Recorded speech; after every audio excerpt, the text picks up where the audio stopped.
கண்ணியத்துக்குரியவர்களே, ரமதானின் இறுதி நாட்களை நெருங்கக்கூடிய நாம் நம்மிடத்திலே இந்த ரமதானில் நன்மைகள் இருந்தால் அல்லாஹ்வை புகழ்வோம். பாவங்கள் இருந்தால் அது எதுவாக இருந்தாலும் எவ்வளவு எண்ணிக்கையுடையதாக இருந்தாலும் அல்லாஹ்விடத்திலே மனமுருகி மன்னிப்பை தேடுவோம். அல்லாஹ் எம்முடைய பாவங்களை நிச்சயமாக மன்னிப்பான்.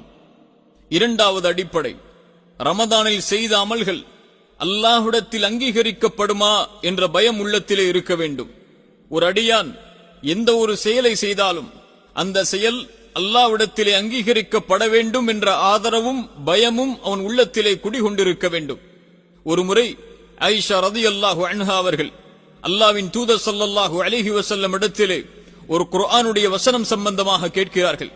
அல்லாஹ் கூறுகிறான், எவர்கள் தங்களுக்கு இயன்ற வரையில் தானம் கொடுப்பதுடன் அவர்களுடைய உள்ளங்கள் நிச்சயமாக தாங்கள் இறைவனிடம் செல்வோம் என்று பயந்து கொண்டிருக்கும் என்ற வசனத்தை ஓதிவிட்டு, அல்லாஹ்வின் தூதரே, தானம் செய்துவிட்டு இறைவன் மீது பயம் கொள்ளும் இவர்கள் விபச்சாரம் செய்வார்களா, மது அருந்துவார்களா, திருட்டு போன்ற காரியங்களில் ஈடுபடுவார்களா, அதனால்தான் அந்த பயமா என்று பொருள்பட கேட்டார்கள்.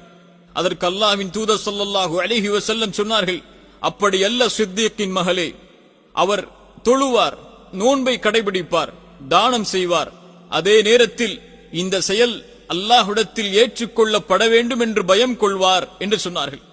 அறிஞர்களில் ஒருவர் கூறுகிறார், கொஞ்சம் கவனியுங்கள், கடுகளவு நான் செய்த அமல்களை அல்லாஹ் இப்போது அங்கீகரித்தான் என்ற செயலை நான் அறிந்தால் இப்போதே நான் மரணத்திற்கு ஆதரவு வைக்கிறேன் என்று அவர் கூறுகிறார். சுப்ஹானல்லாஹ்.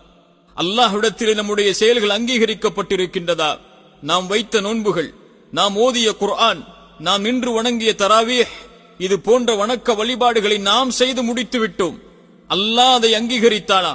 அல்லாஹ் அதை அங்கீகரிக்கவில்லை என்றால் யாரிடத்திலே சென்று கூலியை பெற முடியும்? ஒரு நம்பிக்கை கொண்டவர் இந்த பயத்தோடு ரமதானை கடந்து செல்வார்.